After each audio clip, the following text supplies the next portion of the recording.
Hey everybody, I am going to offer some learning for the month of Elul that's coming, and I wanted to do a little Facebook Live, just checking it up on my phone here so that I can follow along if any of you have comments. We're going to learn the very first chapter of Hilchot Teshuvah from the Mishneh Torah, that is the Rambam, Maimonides, and in his opus of halakha, of Jewish law, he totally reimagined and re-understood how Jewish law should work, and I thought it would be nice to, in anticipation for the holidays, even though Elul hasn't started yet, I thought it would be good to get a head start with real life kind of likely to get in the way. We would learn at least the first chapter. It's only 4 halachot, and so I hope that this will bring you value, and we'll do a little learning together. So we'll get started. I'm going to read it in Hebrew and translate it, and you have the translation here. And I encourage you to go to Sefaria, this incredible website, to follow along on your own or do your own learning. There are lots of books with commentaries, a lot that you can do to access this text. Okay, let's get started. Kol mitzvot shebetorah, bein aseh, bein lo taseh, im avar adam al achat mehen, bein bezadon, bein bishkagat, kshe ya'aseh, teshuvah v'yashuv micheto, chayav litvadot lifnei ha'el baruch hu. So, all commandments in the Torah, whether or not they are a positive commandment, here it has mandatory and prohibitive, so something where we're being told, yes, do this, or no, don't do this, that is a positive commandment versus a negative commandment. If a person transgresses one of these mitzvahs, whether intentionally or unintentionally, zadon is intentional, bishogeg or bishkaga here is by accident. If that person does teshuvah, which I'm going to try not to translate, it's often translated as repent or return. I like the word resolve. In any case, if a person does teshuvah and does this act, away from their sin, that person is obligated to do a verbal confession before God. That's the starting place for all of this. And here we get a quote from the book of Numbers, 2 verses which help kind of found this idea. Ish o isha ki ya'asu v'gomer. So, when a person, male or female, commits a sin, and then the next verse, and there's some parts in between there, v'yitvadu et chatatam asher asu, and then it goes on some more. So I can actually show it right here, open it up on Sefaria. On the right here, you'll see these texts. So, and ignore the left 2 sides because it's all jumbled because of the sizing. So God tells Moses in the book of Numbers, when a person commits any wrong towards another person, and therefore breaks faith and realizes their guilt, in the second verse, that person shall yitvadu et chatatam. They shall confess the wrong that they have done. Okay, I'm going to close this so that we can see it, and we'll rearrange this English here so everybody can get caught up. So when this person confesses that they are required to confess their sin, and not only that, but this is what the Rambam says here. We're in the 4th line in the Hebrew on the left, and about halfway through in the English. Zeh vidui dvarim. This is a confession of words, right? It has to be out loud, verbally, that kind of confession. All right, we're going on. I'll scroll this up so everybody can follow along in both. Vidui zeh mitzvat aseh. In fact, it's not just that you shouldn't sin, but doing this kind of confession actually is a positive commandment into itself. It's something desirable. You want to do that. Ketzad mitvadin. How is it that someone does this type of verbal confession? It's a reasonable question. We're now, whenever I do something wrong, I have to then do teshuvah as well as verbally confess. The reasonable question is, okay, how do I even do that? Omer, ana Hashem chatati, aviti, pashati lefanecha. So that person should say, please, God, I beseech thee, is the way it's translated. divine one, I've sinned, I've been obstinate, I have done something profane before you. Va'asiti kach v'kach, v'harei nichamti uvoshti b'ma'asai u'le'olam eini chozer l'davar zeh. I have done this and this, and I have repented, and I'm embarrassed, I'm ashamed of my actions, and I will never do this thing again. So there's two really important points. One, a part of the verbal confession is very much naming every little thing you've done. It's not enough to say, I did the wrong thing. You have to name what the wrong thing is. I got angry and I said the wrong thing. I said this and this, and that hurt their feelings. Being very specific makes a difference here. The second part is that you're swearing and you're saying that you're never going to do it again. So it's easy to say, I did the wrong thing, even if I was specific, but to really commit to saying, and I will never do this again. We say this all the time, but here it's very specific as to the important parts of what a confession is. Moving on, V'zeu ikaro shel vidui. And this is the essence of a confession of a vidui. V'chol hamarbe litvadot umarich b'inyan zeh harei zeh mishubach. So any person who expands on this, who elaborates on this, that person is praiseworthy. So not only is it good to name specifically all the things that you've done wrong as part of the confession, but to be really, really intentional and being specific and really going deep into naming all of these things makes the biggest difference. Okay. V'chein, and also, ba'alei chataot va'ashamot be'et shemevi'in korbanotehen al shigatan o al zadonan en mitkaper lahem bekorbanam ad shi'asu teshuvah v'yitvadu vidui dvarim. Okay, so in the Torah, when someone does something wrong, the appropriate response is giving an offering, putting a sacrifice together. And what the Rambam is saying here is this is also the case with these kinds of offerings. Whether you did it accidentally or intentionally, when you bring them, they don't do the job of atoning. I don't like the word, but to resolve this issue until you've done teshuvah and confessed, which is pretty powerful. We're given these tools, these rituals, these technical systems, and they don't work without teshuvah and confession. So that's really core and really essential to understanding. Shnei Amar, because of course we need proof from a verse. V'hid vada asher chatat aleha. And this person shall confess that they have sinned on that thing, aleha, over the sacrifice, but it's that they did vidui, that they did this verbal confession. V'chen, and also, kol mechuyavei mitot beit din mechuyavei malkot ein mitkaper lahen b'mitatan o bil kiyatan ad she'asu teshuvah v'yitvadu. So, this is true as well with the person who has done something that brings them into the liability of death by tribunal, meaning I've done something so awful that the appropriate punishment is death and not a sacrifice, or I have done something that the appropriate response is being lashed, struck with a whip.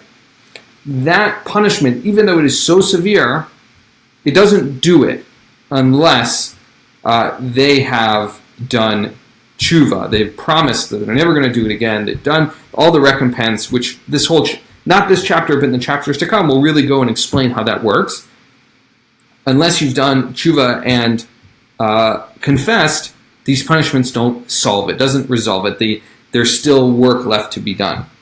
V'chen hachovel v'chaveiro v'hamazik mamono af al pi sheshilem lo ma shehu chayav lo eno mitkaper ad sheyitvadeh v'yashuv mila'asot kazeh le'olam. So let's say it's something that's less severe, right? Or I've injured someone accidentally, or it's awful to say, or on purpose. Or let's say I hit somebody's car and now I owe them money, even though I might have paid them what I'm liable for and what they're obligated to, it doesn't count. I haven't done the work to be atoned until I've confessed and promised never to do it again.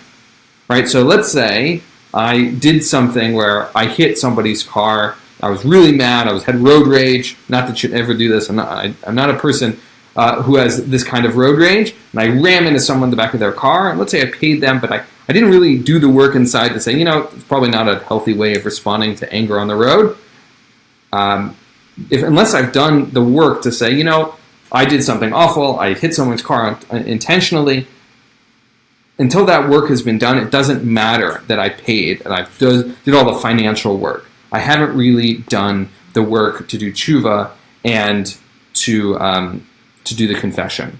And the proof comes from a verse in Numbers that we already saw before, Mikol Chatot Adam, of all the sins that a person does. So going back to the verse above. I think it's really powerful to recognize the important difference in the different pieces of what doing the right thing is. Some of it is I need to promise not to do it again. Some of it is making recompense. Maybe it's a payment or something like that. And also that I need to have done something in my heart, said it out loud, and really done some work to make it happen. Okay, moving on to halakha number 2 of the first chapter. Sa'ir hamishtalech lifi shehu kapara al kol Yisrael kohen gadol mitvadeh alav al lashon kol Yisrael.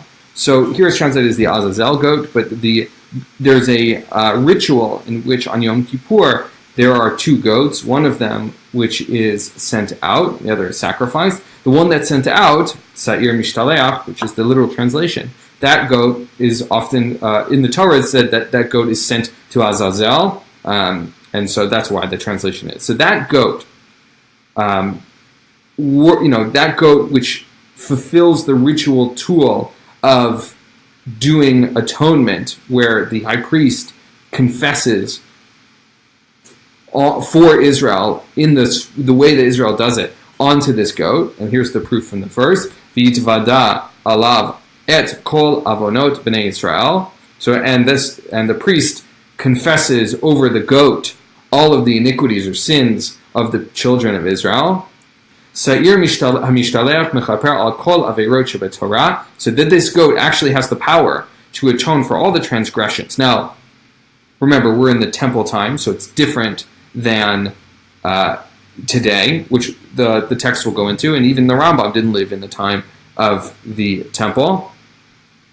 That this goat has the ability to atone for every sin in the Torah, hakalot v'hachamurot, the light sins, the minor sins, and the major ones. Ben she'avar bezadon, ben she'avar bishkaga, ben she'hoda lo, ben shelo hoda lo, whether or not this person did it intentionally or unintentionally, whether they did it, whether they knew the sin that they were doing or they didn't know the sin they were doing. Hakol mitkaper b'se'ir hamishtalech. All of these things can be atoned for with this goat.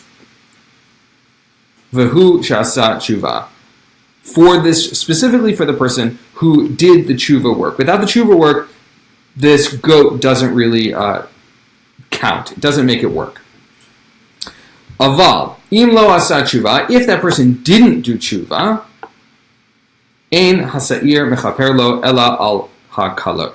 So the person who didn't do teshuvah, this process doesn't work unless it's in this category of light sins. So if you imagine for the moment, there are all these sins stacked up on top of each other in different ways of various severity. So if you imagine the serious ones are higher than the less serious ones, there's those, and we'll see in a second, those in which you're liable for death is at the top, and then those who are liable for karet, which is translated as excision, but really spiritual, being kicked out by God spiritually.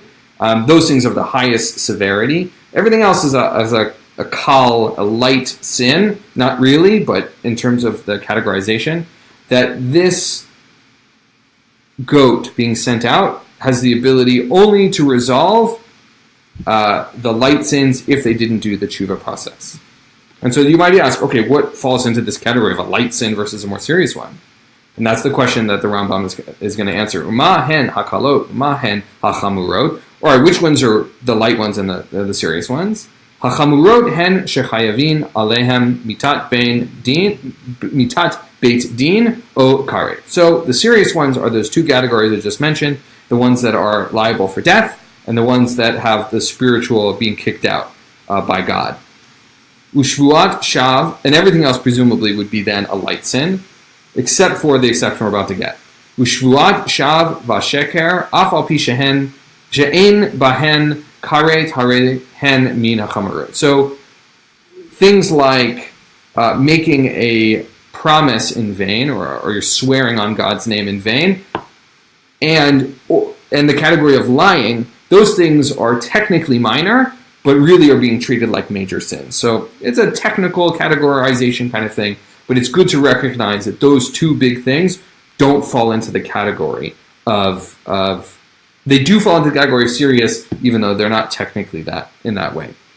Usha'ar mitzvot lo ta'aseh u'mitzvot aseh she'en bahem karet hem hakalot. So everything else, whether they're positive or negative commandments, if they don't fall into the category of karet or death being obvious, but of karet, those are considered light sins. So, I mean, for us to really understand, okay, what's a light sin, what's a serious sin in our own lives, we might say, other than swearing on God's name or making promises that we can never keep or lying, I would say if we were to put things in categories, everything we do would fall into this kalot, this easy sin. But I think it's important to recognize that even though it might be in the category of a light sin, in truth, a sin is a sin. When you do something wrong, it's still wrong, no matter which way you measure it. It's something I have to still deal with and figure out how to understand. Okay, moving on to the third halacha. Oop, no, we're not going to share that. I'm just going to read it. Close that up. Okay. A little Safari action going on here. Okay, third halacha. Bizman hazeh, right? So that was in the category, the situation in which we were had the temple standing, which is not true now. The Rambam is going to resolve that.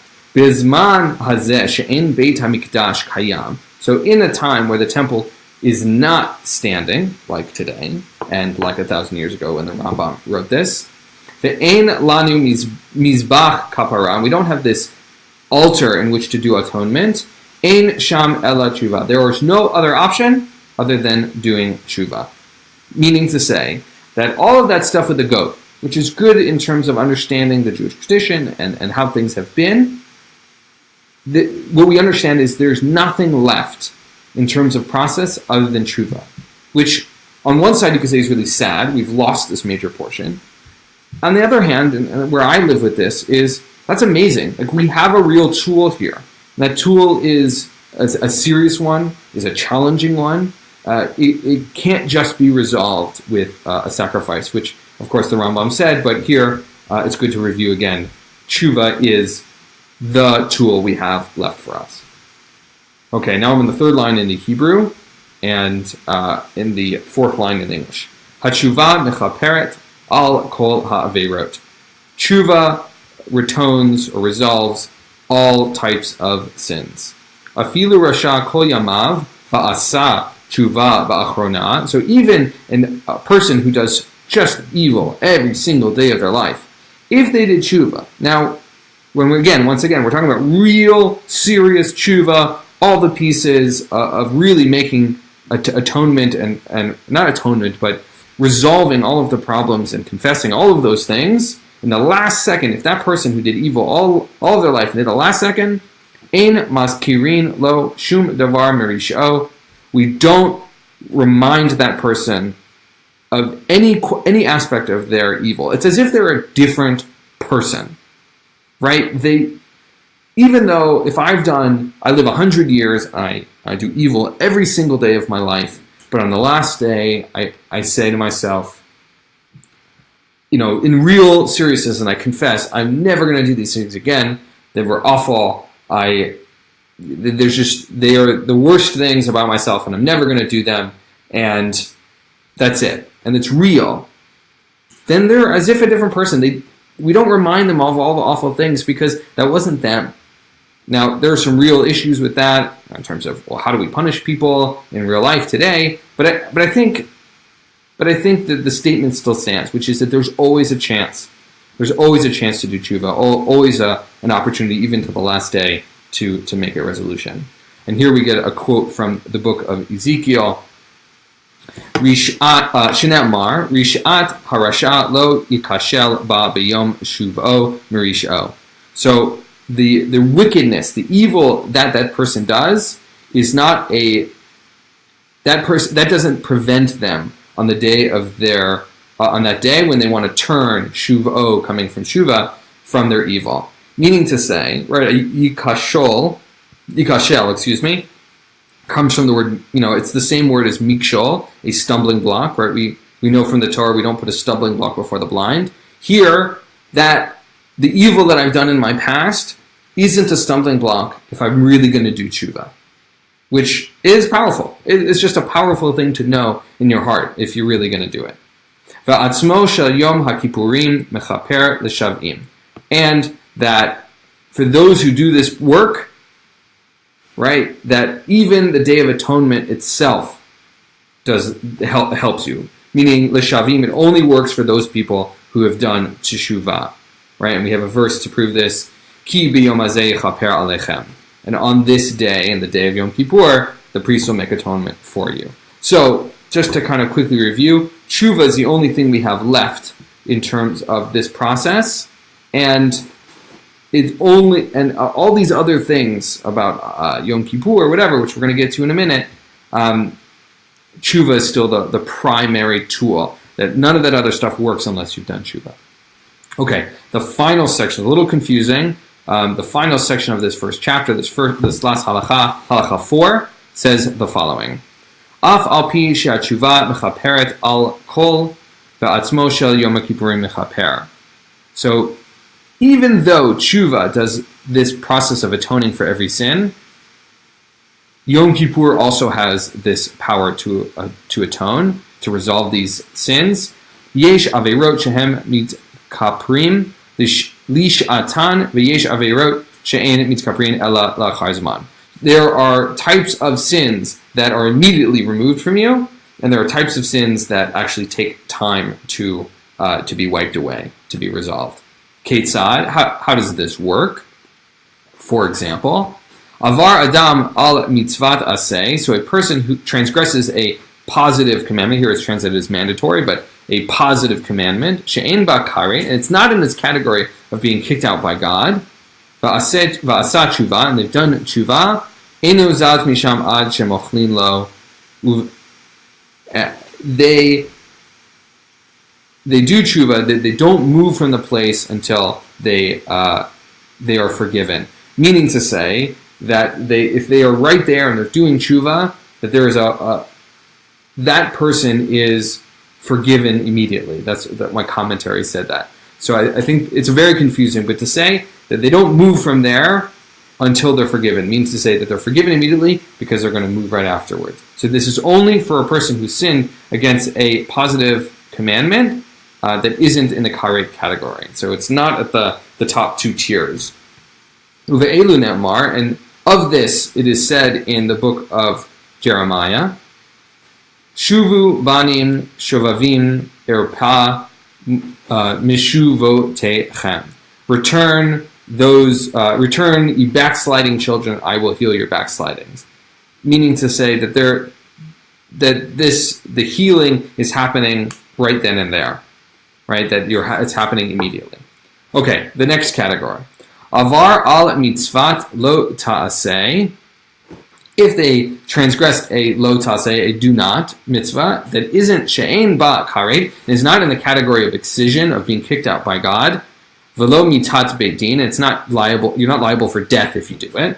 Va'asa tshuva, and you did tshuva tola v'yom ha'kippurim mechaper. Meaning to say that if you're in this category, if you do something that you're not supposed to do, and it's not of these awful categories, or the most significant categories, your real serious tshuva work, you're put in like a neutral area, a middle ground, a purgatory, if you will. Not really, but let's use the word. then Yom Kippur seals the deal, right? Your paperwork is submitted, but it's not considered, it's pending until Yom Kippur. So those things work in tandem.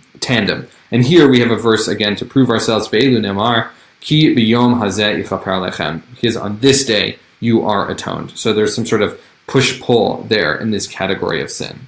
All right, moving along. Avar al kreitot umitot beit din v'asa teshuvah. If that person sinned in the two most serious categories, one where you're going to be kicked out by God, karet, or you've done something that you'd be liable for death, and you really did teshuvah, v'asa teshuvah v'yom kippurin tolin. So this teshuvah and Yom Kippur, you're put in pending mode, v'yisurin haba'in alav gomrin lo hakapara, and then the suffering that comes to you, that seals the deal. That moves you from, you've paid your dues from pending. Now, the question of what does the suffering really look like, or what does it mean, or who does it come from, are all really good questions, and I don't have answers for them.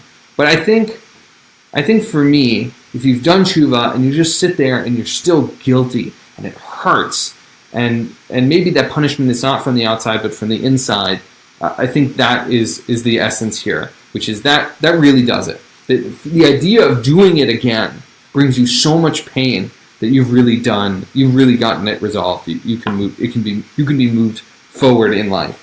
And the last part here is uleolam ein mekaper lo kapara gemura ad she'avu alav yisurin.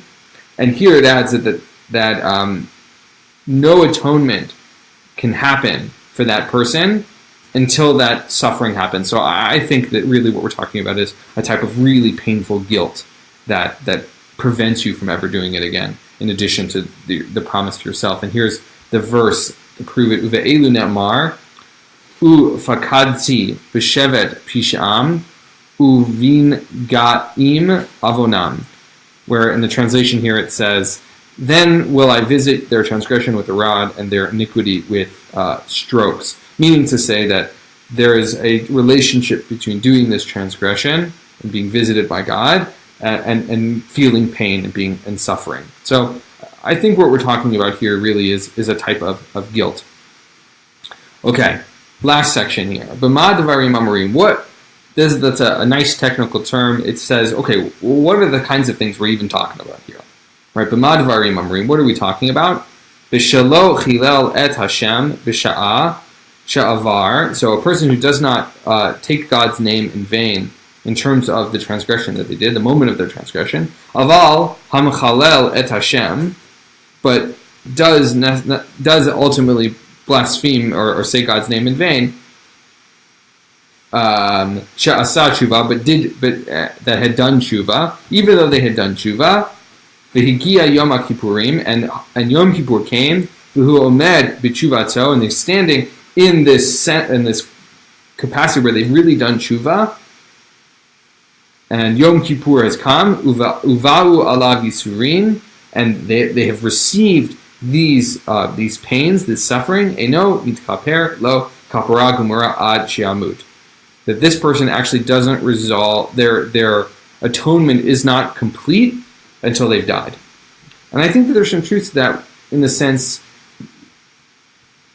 if you've done something so wrong and you've done teshuvah and you are suffered with guilt and pain and suffering as a result of that stuff doesn't ever go away.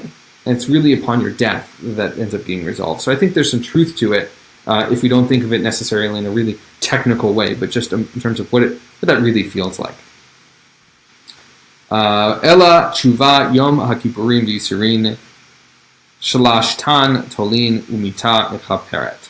So here, John, make this into a principle. Rather, we should understand that tshuva, Yom Kippur, and this kind of suffering, the three of them together, hold you in this pending mode, in this sense that you haven't been fully atoned for, but you've done everything you possibly could do. Death actually solves it, and I don't think that means like a premature death. I mean that when you naturally die, that's when everything gets paid up and everything becomes evened out. And here are the two proofs from verses. Lost our English here. Here at the bottom, our two verses are Shenamar, as it is said in the verse, V'nigla ba'oznai Hashem tzvaot, that it was revealed in my ears by God, the Lord of hosts. Ve'im ichupar ha'avon hazeh lachem ad tmutun, that this iniquity will not be resolved, cleaned, yichaper, atoned for, until tmutun comes from the word the same as mitot, or met, from death. So we have this understanding that death really does have this solving thing, but not in a premature sense, that it's held waiting for you until the time that you die.